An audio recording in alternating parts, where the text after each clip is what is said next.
여러분은 교회를 다니시면서 지금 다니시고 계시잖아요, 그죠? 교회를 다니시면서 여러분을 모르는 사람들로부터 참 얼굴이 달라졌습니다. 얼굴이 정말 달라졌습니다. 그런 이야기를 들어보셨습니까? 성형 수술을 해서 달라진 얼굴을 말하는 것이 아닙니다. 좋고 비싼 화장품으로 바꾸어서 얼굴이 달라졌다라는 말이 아닙니다. 여기서 얼굴이 달라졌다라는 말은 참 얼굴이 평안하게 보이네요. 얼굴이 참 좋아 보이네요. 지금 그걸 이야기하는 것입니다. 우리 옆에 계신 성도님들 한번 바라보세요. 자, 바라보시고 이렇게 인사합니다. 얼굴이 확 달라졌어요. 달라지지 않았더라도 달라질 것을 기대하는 마음으로 그렇게 한번 인사를 하셨습니다.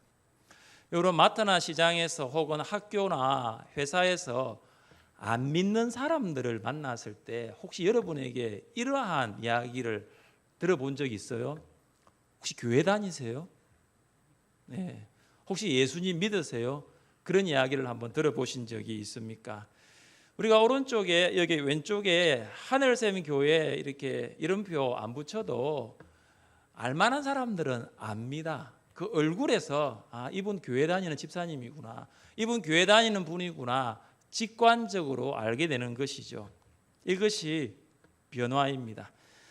전에 사역했던 교회하고 또 사택가의 거리가 도보로 15분 떨어져 있었어요. 그래서 제가 늘 가는 길이 있습니다. 그 길을 가려고 하면 집사님 집을 지나가야 됩니다. 집사님이 여름에 평상을 집 앞에 펼쳐놓고 동네 할머니들과 함께 쉬고 계시더라고요. 제가 지나가면서 안녕하세요 인사를 하니까 집사님이 목사님 안녕하세요 인사를 하시더라고요. 그러면서 옆에 있는 동네 친구분에게 우리 교회 목사님이라고 이렇게 이야기를 하던 거예요. 그러니까 그 친구분들이 하는 말이 딱 봐도 목사님처럼 보이네 이렇게 이야기를 하더라고요. 한 번은 미용실에 커트하러 갔습니다. 자리에 딱 앉았는데 그 미용사가 묻더라고요. 혹시 목사님이세요? 그렇게 묻더라고요. 저는 어디 가나 이게 표가 납니다. 왜 표가 나는 줄 아십니까? 머리가 이렇게 되잖아요. 이렇게 8대2. 그래서 선생님 아닙니다. 목사님입니다. 여러분, 우리가 걸어다니는 하늘샘 교회입니다. 여러분, 하늘샘 교회 주소가 어딘 줄 아십니까? 울산광역시 동구 화진 2길 38이에요. 여러분 여기 앉아 계신 거예요. 그러나 여러분은 울산광역시 동구 화진 2길 38이 아니에요. 여러분은 걸어다니는 하늘샘 교회예요. 세상 속에서 가는 곳곳마다 여러분은 하늘샘 교회로 걸어다니는 거예요. 여러분, 우리가 하여전도대가 열심히 전도지를 이렇게 가지고 전도를 했어요. 그 전도지가 중요하고 또 그 전도지가 예수님을 알리는 거지만 여러분은 어떤 분이냐면 여러분은 걸어다니는 전도지예요. 전도지가 걸어다니고 있어요. 때로는 동구로, 남구로, 중구로, 타지로, 타국으로 걸어다니는 거예요. 세상 사람들은 여러분의 모습을 보면서 교회를 보게 됩니다. 예수님을 알게 됩니다. 여러분이 변화된 삶을 살게 될 때에, 일상 속에서 놀라운 변화를 경험하게 될 때에 그들은 여러분 모습에서 복음의 능력을 알게 됩니다. 나아가서 천국을 소망하게 됩니다. 저분 보니까 이 세상에 뭔가 이렇게 집착해 사는 것이 아니라 뭔가 다른 세계, 나와는 다른 세상 속을 소망하며 산다는 게 천국 아닐까요? 천국을 소망하며 살게 된다는 것을 보게 됩니다. 지난주에 이어 옛사람에서 새사람으로 신분과 정체성이 달라진 우리가 반복되는 일상 속에서 놀라운 변화를 어떻게 경험할 수 있는지 살펴보겠습니다. 첫째, 우리는 더러운 말이 아니라 선한 말을 해야 합니다. 29절입니다.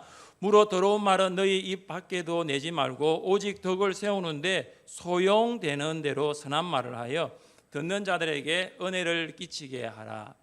여기 더러운 말은 단순히 좋지 않은 말이 아닙니다. 여기 더러운 말은 무익한 말, 무미건조한 말, 아무런 의미가 없는 말, 전혀 덕을 세우지 못하는 그런 말이 바로 더러운 말이에요.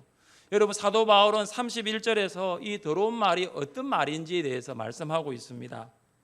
너희는 모든 악독과 노함과 분냄과 떠드는 것과 비방하는 것을 모든 악의와 함께 버리고. 그럼 더러운 말로 보세요. 어떤 말인지. 악독입니다. 원한을 가지고 악한 생각을 하는 것도 더러운 말이에요. 노함은 악독으로부터 나오는 분노입니다. 그래서 노함은 이 행동으로 분출됩니다. 그러나 분냄은 노함하고는 조금 다릅니다. 여러분 분냄은 여러분 구겨진 휴지를 쓰레기통에 넣어 있는 것처럼 우리 마음에 그런 마음이 있습니다. 구겨진 마음, 그리고 억눌려져 있는 마음, 그것 때문에 다른 사람을 미워하고 정오하는 마음이 있는 것이죠. 여러분 떠드는 것은 자기의 불평을 알리고 큰 소리로 말하는 자기 주장입니다. 이런 분들도 좀 있지요.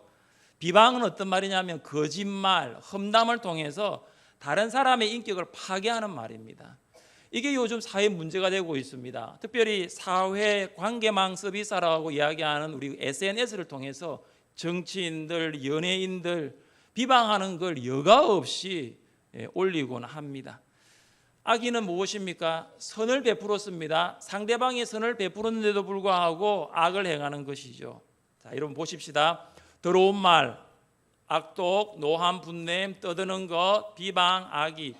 여러분 이런 것이 사람과의 관계, 인간관계를 깨트릴까요? 아니면 사람들과의 관계, 인간관계를 세우는 역할을 합니까? 어떻게 합니까? 깨트리는 거예요. 여러분 더러운 말은 성도와의 관계를 파괴하기도 하고 분열시키기도 합니다. 그래서 해를 끼치고 분쟁을 일으키는 것입니다. 바울은 새 사람이 된 에베소 교회 성도들을 향해서 이런 말은 이 밖에도 내지 말라라고 권면하고 있습니다. 여러분 한 번 뱉은 말 주워 담을 수 없습니다. 우리는 상대방의 진심을 빈정거리는 태도로 말을 했어도 안 됩니다. 그러면 상대방 마음에 상처가 생깁니다. 우리는 상대방의 약점을 가지고도 말을 해서는 안 됩니다. 그러면 자존감이 약한 사람은 그 상대방의 약점을 가지고 하는 그 농담이라는 그것을 들어도 마음이 낙심하기가 참 쉽습니다. 그리고 여러분 상대방을 판단하는 말, 비판하는 말도 해서는 안 됩니다.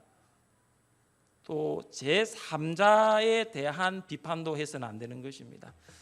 우리는 우리 안에 있는 덜보를 보지 못합니다. 상대방의 눈 안에 있는 티만 보는 그런 모순을 가지고 살아가고 있습니다. 세상에는 남을 비판해도 될 만큼 완전한 자도 없습니다. 판단하고 비판하는 사람은 다른 사람으로부터 판단을 받게 되고 비판의 말을 듣게 됩니다. 그래서 이 판단하고 비판하는 것은 우리의 몫이 아니라 하나님의 몫임을 기억하시기를 바랍니다. 어느 날 할머니, 할아버지가 모처럼 나들이를 갔습니다. 할머니가 한참을 걸어가다 보니 다리가 아파서 할아버지에게 이렇게 이야기합니다. 영감, 나 좀 업어줄 수 없겠소. 이 할아버지가 사실은 업어주기 싫었어요. 그랬는데 나중에 들을 잔소리가 겁이 나가지고 할머니를 업어주었습니다. 한참을 업혀가다 할머니가 좀 미안했던가 봅니다. 그래서 이렇게 말합니다. 영감, 나 무겁지라고 하니까 이 할아버지가 그럼 무겁지 하고 퉁명스럽게 쏘아 붙였습니다. 그러니까 할머니가 왜? 라고 이야기하니까 할아버지가 머리는 돌덩어리지 얼굴은 철판이지 간은 부을 대로 부었으니까 무겁지, 이렇게 할머니에게 악담을 쏟아부었습니다. 돌아오는 길에 할아버지가 다리를 다쳤습니다. 할멈 다리 아파, 나 좀 업어주라. 할머니가 갈 때 일도 있고 해서 할아버지를 업어주었습니다. 미안하잖아요. 할아버지가 나 무겁지라고 하면 올 때 자기가 그렇게 했으니까 다른 말로 바꿨어요. 나 가볍지. 그러니까 할머니가 그럼 가볍지. 머리는 비었지. 입은 싸지. 허파에는 바람만 잔뜩 들어가 있으니 가볍지라고 했습니다. 할머니, 할아버지 살 만큼 사셨습니다. 예, 정말 가까운 관계 아닐까요?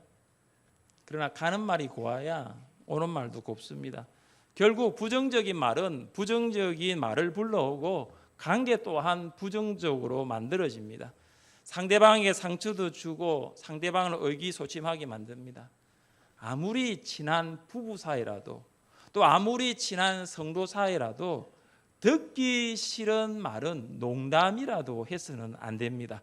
바울은 성도들에게 소극적으로는 이런 더러운 말을 하지 말라고 권면함과 동시에 적극적으로는 선한 말을 할 것을 말씀하고 있습니다. 오직 덕을 세우는데 소용되는 대로 선한 말을 하여 듣는 자들에게 은혜를 끼치게 하라. 제가 이 부분을 세 번역 성경으로 다시 한번 읽겠습니다. 덕을 세우는 데 필요한 말이 있으면 적절한 때에 해서 듣는 사람에게 은혜가 되게 하십시오. 바울은 더러운 말 하지 말고 이제 선한 말 하라고 하는데 선한 말이 어떤 말인지 여러분 이 말씀을 보십시오. 적절한 때에 하는 말이 선한 말이에요. 선한 말은 어떤 말이냐면 때에 맞는 말이에요. 여러분 아무리 좋은 말도 때가 맞지 아니하면 때에 맞지 아니하면 그 좋은 말 될 수가 없습니다. 그래서 좋은 말, 선한 말은 타이밍이 참 중요합니다. 같이 한번 말씀을 읽어보겠습니다. 사람이 그 입의 대답으로 말미암아 기쁨을 얻나니 때에 맞는 말이 얼마나 아름다운고 때에 맞는 말이 정말로 아름답다고 합니다. 여러분 때에 맞는 말이 두 가지 기능을 합니다. 첫 번째는 뭐냐면 공동체의 덕을 세웁니다. 다른 하나는 그 때에 맞는 말을 듣는 사람이 은혜를 받게 되는 것입니다. 여러분 공동체가 하나 되지 못하고 분열하는 이유가 뭐냐 하면 때에 맞는 말이 아니라 비판하는 말, 판단하는 말이 그 가운데 있기 때문입니다. 때에 맞는 말을 듣는 성도 참 은혜 받습니다. 선한 말 이것은 성도가 다른 성도에게 은혜를 끼칠 수 있는 방편입니다. 여러분 설교하고 성경 말씀 가르치는 것도 은혜가 되지만 오늘 말씀 보십시오. 선한 말. 여러분이 정말로 때에 맞는 말, 이때 이 말을 딱 할 때는요 그 성도가 은혜를 받게 되는 것입니다. 이것은 사람의 역사가 아닙니다. 성령의 역사입니다. 선한 말이 은혜를 줄 수 있는 것은 사람이 하는 일이 아니라 성령께서 하는 일입니다. 왜 그럴까요? 우리의 마음은 만물보다 거짓되고 부패해 있기 때문입니다. 우리의 본성으로는 선한 말, 때에 맞는 말 하기가 어렵습니다. 그러나 새 사람은 성령을 모시고 살아가고 있고 성령의 인도하심 따라 살아가기에 선한 말, 때에 맞는 말을 하게 되는 것입니다. 성령이 우리의 마음을 다스리시면 공동체를 세우고 다른 성도들에게 은혜를 끼칠 수 있는 선한 말, 때에 맞는 말 하게 될 줄 믿습니다. 여러분 목장 나눔지 한번 보세요. 목장 나눔지 한번 보시면 자, 생활 숙제가 뭡니까? 네, 꼭 하시기를 바랍니다. 하루에 한 번씩 누구에게요? 누구에게요? 가족에게. 가족에게 어떤 말 하라고요? 선한 말 하세요. 때에 맞는 말 하세요. 격려하는 말 하시고 칭찬하는 말 하시기를 바랍니다. 그러면 여러분 가정이 세워집니다. 관계가 회복되게 됩니다. 그리고 성도와 또 가족들에게 은혜를 끼치게 될 줄 믿습니다. 둘째, 우리는 성령에 둔감하지 않고 민감해야 합니다. 30절입니다. 하나님의 성령을 근심하게 하지 말라. 그 안에서 너희가 구원의 날까지 인치심을 받았느니라. 여러분 성령이 근심한다라는 말은 성령이 슬퍼하신다라는 것입니다. 무슨 말입니까? 성령은 인격을 가지고 있다라는 것입니다. 우리가 새 사람으로 살지 아니하면 누가 슬퍼하시죠? 성령님이 슬퍼하십니다. 여러분 아침에 남편과 아내가 아주 사소한 말로 말다툼을 했습니다. 남편은 이제 출근을 했어요. 아내는 집에 있는데 여러분 정상적인 부부라면 정말로 부부의 관계가 건강하다면 남편에게 이런 마음이 들 것입니다. 아, 집에 있는 아내가 참 마음이 무겁게 오늘 하루를 보내겠다. 그러면 전화를 한다든가 문자 메시지를 보낸다든가 카톡을 통해서 그 마음을 위로해 줍니다. 여러분 정말로 건강한 아내라면 어떻게 하겠습니까? 야, 아침에 이렇게 한바탕 하고 나갔는데 남편이 일이 손에 잡히겠나? 오늘 중요한 약속과 또 만남이 있다고 하는데 야, 오늘 참 잘 되겠나? 걱정을 하게 됩니다. 그러면 또 연락을 해서 미안하다고, 내가 조금 생각이 짧았다고 그렇게 하지 않겠어요? 그게 여러분 정상적인 부부 관계예요. 그게 정상적인 남편과 아내의 관계란 말이죠. 이처럼 성령은 인격의 하나님입니다. 여러분 새 사람 안에는 성령이 거하십니다. 그래서 새 사람은 성령의 인도하심 따라 사는 삶의 새 방식으로 살아가야 합니다. 그러나 여전히 어떻습니까? 새 사람은 옛 사람으로 살아가려고 하는 본성이 있습니다. 그래서 늘 그 본성과 싸우게 되는 것입니다. 여기에서 두 사람이 나옵니다. 하나는 뭐냐면 성령에 민감한 사람이고 다른 하나는 성령에 둔감한 사람입니다. 여러분 성령에 민감한 사람은 말씀과 기도라는 영적인 안테나를 통해서 성령님께 집중합니다. 반대로 성령께 둔감한 사람은 이 말씀과 기도라는 이 영적인 안테나가 고장이 났는지 정상적으로 작동하지 않습니다. 그러면 어떻게 될까요? 문제를 해결하기 위하여 하나님께로 오지 않습니다. 교회로 오지 않아요. 사람에게 가고 세상으로 가버리는 것입니다. 그때 누가 가장 슬퍼하실까요? 성령님이 슬퍼하시는 거예요. 새 사람은 무엇이 잘못되었는지 알아야 하고 어디서부터 다시 시작해야 하는지 생각해야 하는 것입니다. 오늘 서리 집사 임명 기준은 가장 성도로서 지켜야 할 부분이에요. 유아 세례 부모 교육을 제가 해보니까 부모님이 대부분 집사님이신데 성경을 일독을 안 하셨더라고요. 그거는 여러분 세례를 받으면 성경을 일독을 해야 되는데 어떻게 집사님이 되셨지만 성경 일독을 안 하셨어요. 그리고 집사님이신데 교회 주일 성수를 안 하세요. 오시는 날보다 안 오시는 결석이 더 많다라는 거죠. 저는 매주 어떤 분이 빠지셨는지 여러분 목자의 출석부를 통해서 제가 결석자를 제가 확인하고 있는데 한 번은 괜찮아요. 한두 번은 괜찮아요. 그런데 집사님이신데도 예배 출석을 안 하세요. 집사님이신데 목장 모임에 안 나가세요.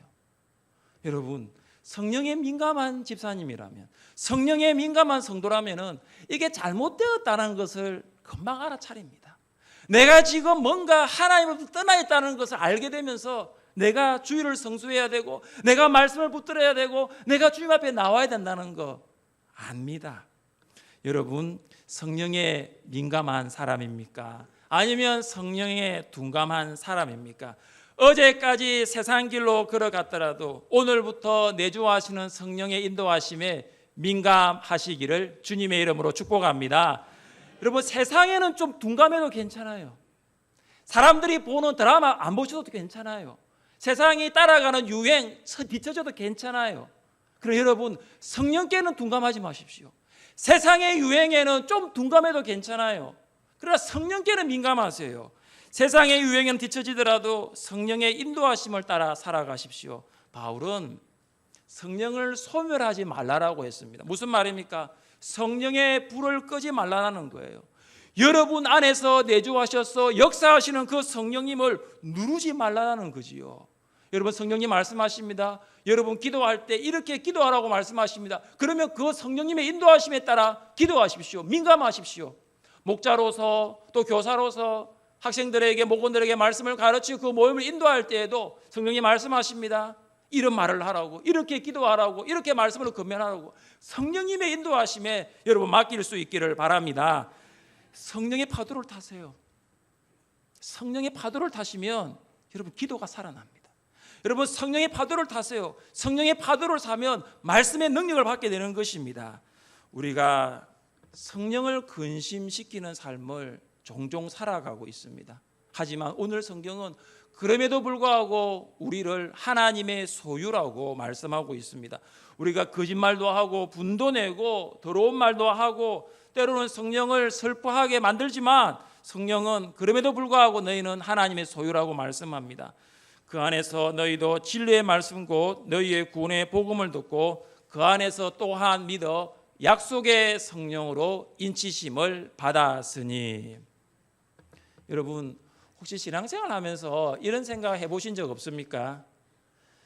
교회를 다니고 있다고 하는데 목사님 말씀 들어보니까 새 사람 되었다고 하는데 내 삶을 보니까 이건 새 사람이라고 뭔가 이렇게 내세울 수 있는 삶의 뭐 이렇게 간증이라든지 열매가 전혀 없다라고. 그래서 내가 정말로 구원받은 하나님의 자녀가 맞을까? 여러분 이런 생각을 해보신 적이 있습니까? 주일 예배에 와서 내가 은혜 받고 수요 기도에 와서 은혜 받고 새벽 기도에 와서 능력 받아 세상에 나갔는데 여전히 자신의 변하지 않은 모습을 보면서 정말 나 구원받은 거 맞나? 정말 나는 하나님의 자녀가 맞나? 하나님의 소유가 맞나? 이런 생각 해보신 적이 있습니까? 여러분 만약 여러분이 하나님의 소유가 아니라면, 여러분이 하나님의 자녀가 아니라면 여러분이 이 자리에 있을 수가 없어요. 6일 동안 비록 새 사람으로 살지 않았더라도 오늘 예배를 통해서 말씀과 성령으로 은혜와 능력을 받아 다시 한번 내가 새 사람으로서 놀라운 변화된 삶을 살겠다는 것이 여러분이 하나님의 소유와 하나님의 자녀임을 나타내는 증거가 됨을 믿으시기를 바랍니다. 우리 함께 말씀을 읽어볼까요? 오직 시온이 이르기를 여호와께서 나를 버리시며 주께서 나를 잊으셨다 하였거니와 여인이 어찌 그 젖먹는 자식을 잊겠으며 자기 태에서 난 아들을 긍휼히 여기지 않겠느냐. 그들은 혹시 잊을지라도 나는 너를 잊지 아니할 것이라. 내가 너를 손바닥에 새겼고 너의 성벽이 항상 내 앞에 있나니. 하나님 여러분의 이름, 우리의 이름을 어디에 새겨놓았다라고 하고 있습니까? 손바닥입니다. 손바닥에 기록한 정도가 아니에요. 손바닥에 어떻게 해요? 새겨놓았다라는 거죠. 여러분 쓴 글씨는 지워질 수 있지만 새겨진 글씨는 지워지지 않습니다. 여러분 새기는 것에는 고통이 따른다는 거 아십니까? 하나님은 예수 그리스도를 십자가에 못 박혀 죽게 하시는 그 고통으로서 여러분을 하나님의 손바닥에 새겨놓았습니다. 어느 누구도 세상 그 무엇도 하나님의 손바닥으로부터 우리를 지울 자가 없습니다. 우리가 새 사람으로서 새 생을 하지 못한다 할지라도 여전히 우리가 하나님의 소유와 하나님의 자녀임을 성령이 보증하고 있음을 믿으시기를 바랍니다. 마지막으로 우리는 하나님의 용서로 서로를 용서해야 합니다. 32절입니다. 서로 친절하게 하며 불쌍히 여기며 서로 용서하기를 하나님이 그리스도 안에서 너희를 용서하심과 같이 하라. 여러분 개역 한글 성경은 이 친절이라는 말을 인자라는 말로 사용했었습니다. 여러분 인자란 말은 뭐냐면 다른 사람이 필요를 알고 너그럽게 응답하는 것입니다. 그 다음 여러분 단어를 보시면 불쌍히 여긴다라고 나옵니다. 이거는 척은히 여기는 것입니다. 예수님의 마음이 이 마음이었습니다. 무리를 보시고 불쌍히 여기시니 이는 그들이 목자 없는 양과 같이 고생하며 기진함이라. 여러분 이 두 가지 마음, 인자한 마음, 너그러운 마음, 불쌍히 여기는 마음, 척은한 마음이 용서의 시작이 됩니다. 여러분 용서를 하기 위해서는 그 두 마음이 있어야 돼요. 다른 사람을 너그럽게 여기고 다른 사람을 불쌍히 여기는 마음입니다. 이 마음이 없으면 용서할 수가 없습니다. 하나님은 우리를 불쌍히 여기셔서 예수 그리스도를 단번에 십자가에 죽게 하셨습니다. 예수님의 죽음으로써 우리의 모든 죄는 용서함을 받았습니다. 먹보다도 더 검었던 우리의 죄가 흰눈보다 더 희게 되었습니다. 진홍같이 붉은 우리의 죄가 양털같이 희게 된 줄 믿습니다. 여러분의 모든 죄는 용서받았습니다. 하나님은 여러분의 죄를 하나님의 등 뒤로 던지셨습니다. 동이 서에서 온 것 같이 하나님은 그 죄를 멀리 옮기셨습니다. 그래서 여러분은 옛 사람이 아니라 새 사람이 되었고 의인이 되었고 하나님의 자녀가 되었습니다. 그렇다면 용서받은 자가 해야 할 일은 무엇일까요? 먹보다도 더 검은 여러분의 죄가 진홍같이 더 붉은 여러분의 죄가 양털같이 눈과 같이 희게 되었다면 우리 어떻게 해야 할까요? 그 다음 우리 무엇을 해야 할까요? 용서해야 합니다. 서로 용서하기를 하나님이 그리스도 안에서 너희를 용서하신과 같이 하라. 하나님이 여러분을 용서하셨습니까? 그럼 다른 사람을 용서하십시오.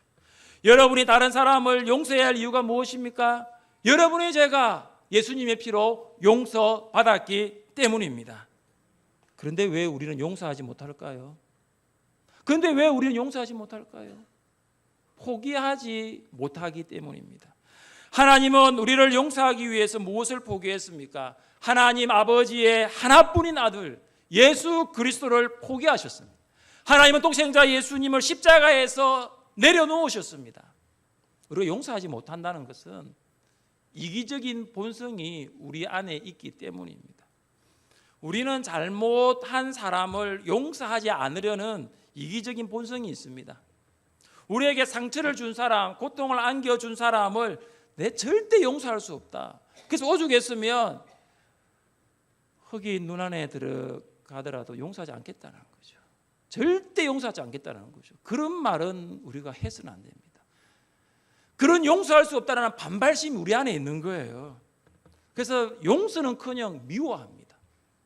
미움을 넘어서 저주합니다. 그 사람이 하는 일이 안 됐으면 좋겠다고 하고 망하면 좋겠다고 하는 그런 이기적인 생각이 마음에 가득 차 있습니다.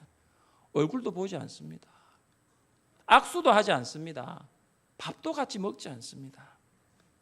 베드로가 예수님께 나와서 물었습니다. 형제가 내게 죄를 범하면 몇 번 용서하면 좋을까요? 베드로가 몇 번이라고 했습니까? 7번이라고 했어요. 여러분 당시에 랍비들이 가르치면 3번 용서하면 많이 용서한 것이라고 했습니다. 그런데 예수님은 7번 용서가 아니라 70번에 7번이라도 490번 용서의 한계를 예수님 설정하지 않으셨습니다. 무한정 용서라는 것입니다. 예수님은 베드로에게 용서에 대한 비유를 하셨습니다. 어떤 임금이 10,000달란트 빚진 자를 만났습니다. 그는 이 10,000달란트 빚을 갚을 능력이 없었습니다. 그래서 임금 앞에 엎드려서 내 사정을 좀 봐달라고 도와달라고 했을 때 임금은 그를 아주 불쌍히 여겨서 10,000달란트의 빚을 즉시 탕감해 주었습니다. 여러분 10,000달란트입니다. 자, 여러분 1달란트가 얼마인 줄 아세요? 여러분 1달란트가 몇 데나리온일까요? 우리 목자님들 1달란트가 몇 데나리온입니까? 6,000데나리온이에요. 1데나리온은 노동자가 하루 일하면 버는 임금이에요.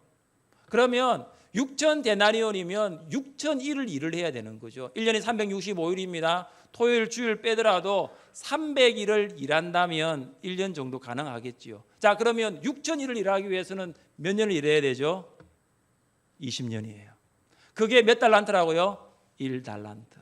근데 이 사람이 빚이 진 게 몇 달란트라고요? 10,000달란트. 20 곱하기 10,000 얼마 동안 일을 해야 되죠? 20만 년. 갚을 수 있을까요? 못 갚습니다. 그 어마어마한 액수의 빚을 왕이 다 탕감해 주었어요. 네, 10,000달란트 탕감받은 이 사람이 가던 길에 친구 만났습니다. 그 친구는 이 사람에게 얼마를 빚을 졌냐 하면 100데나리온 빚졌어요. 100데나리온은 석 달만 일하면 벌 수 있는 돈이에요. 그런데 좀 불쌍히 여겨달라고 그렇게 애원했건만 10,000달란트 탕감받은 그 사람이 이 사람이 갚을 수 없게 되자 옥에 넣어버렸어요. 이 이야기를 왕이 듣게 됩니다. 임금이 듣게 됩니다. 그때 임금이 10,000달란트 탕감받은 자에게 무슨 말을 했을까요? 이 말씀입니다. 악한 종아, 내가 빌기에 내가 내 빚 전부 탕감하여 주었거늘 내가 너를 불쌍히 여긴과 같이 너도 내 동료를 불쌍히 여김이 마땅하지 아니하냐. 왜 10,000달란트 탕감받은 사람이 100데나리온 빚진 친구의 빚을 탕감해 주지 못했습니까? 뭐가 없었죠? 임금의 이야기를 들어보세요. 뭐가 없었죠? 뭐가 없었어요? 불쌍히 여기는 마음이 없었던 거죠. 임금은 10,000달란트 빚진 자를 보니까 불쌍히 여기는 마음이 생긴 거예요. 그래서 다 탕감해 주었어요. 그런데 10,000달란트 탕감받은 사람은 100데나리온 빚진 친구를 보니까 그 마음이 없었던 거예요. 우리는 10,000달란트의 죄의 값을 치러야 했던 죄인이었습니다. 하나님은 우리를 불쌍히 여기셨습니다. 하나님은 불쌍히 여기셔서 우리의 모든 죄를 용서해 주셨습니다. 그런데 왜 우리는 100데나리온 우리에게 잘못한 형제의 잘못을 용서해 주지 않습니까? 무엇 때문일까요? 하나님 아버지의 마음, 하나님 아버지의 용서하는 마음이 우리 가운데 없기 때문입니다. 사랑하는 여러분, 우리의 인간적인 마음은 욕하고 싶고 저주하고 싶고 용서하고 싶은 마음이 없어요. 그러나 여러분이 정말로 10,000달란트 탕감받은 그 사람이라면 여러분 아버지의 마음으로 용서해 줄 수 있지 않을까요? 아버지의 마음으로 남편과 아내를 용서하고 아버지의 마음으로 부모와 자녀를 용서해 줄 수 있지 않을까요? 하나님의 불쌍히 여기시는 그 마음이 여러분 가운데 있어 서로가 서로를 용서할 수 있기를 주님의 이름으로 축복합니다. 예수님은 자기를 십자가에 못 박는 자들을 향해서 어떻게 했습니까? 아버지, 저들을 사하여 주옵소서. 자기들이 하는 일을 알지 못함이니이다. 자기를 죽이고 있는 로마 군병들을 향하여, 그 유대 종교 지도자를 향하여 예수님은 용서의 기도를 올렸습니다. 여러분, 성도가 성도를 용서하지 않으면 어떤 일이 일어난 줄 아십니까? 예배 시간에 앉아 있어도 예배의 은혜가 없습니다. 예배 시간에 앉아 있어도 하나님의 임재를 경험하지 못합니다.